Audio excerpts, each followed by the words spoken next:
আত্মসচেতন হোৱা। ওম শান্তি। আজিৰ মুৰলী ৭ তাৰিখ ২ মাহ ২০২৪। বাবাই কৈছে, মৰমৰ সন্তানসকল, আত্মা অভিমানে বিশ্বৰ মালিক কৰি তোলে, দেহ অভিমানে কংকাল কৰি দিয়ে। সেয়েহে আত্মা অভিমানী হোৱা। প্ৰশ্ন, কোনটো অভ্যাসে অশৰীৰ হোৱাত বহুত সহায় কৰে? উত্তৰ, নিজক সদায় ভাৱৰীয়া বুলি বুজা। যেনেকৈ ভাৱৰীয়াই ভূমিকা পূৰা হ'লেই বস্ত্ৰ সলকাই পেলায়, তেনেকৈ তোমালোক সন্তানসকলেও এইটো অভ্যাস কৰিব লাগে। কৰ্মৰ শেষ হোৱাৰ লগে লগে পুৰণি বস্ত্ৰ অৰ্থাৎ শৰীৰ এৰি অশৰীৰ হৈ যোৱা।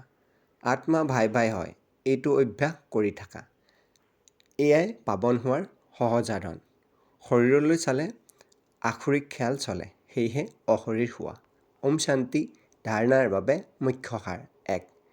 দৃষ্টি শুদ্ধ পবিত্ৰ কৰি তুলিবলৈ কাৰো নাম ৰূপক নাচাই অশৰীৰ হোৱাৰ অভ্যাস কৰিব লাগে। নিজক আত্মা বুলি বুজি আত্মা ভাই ভাইৰ সৈতে কথা পাতিব লাগে। ২.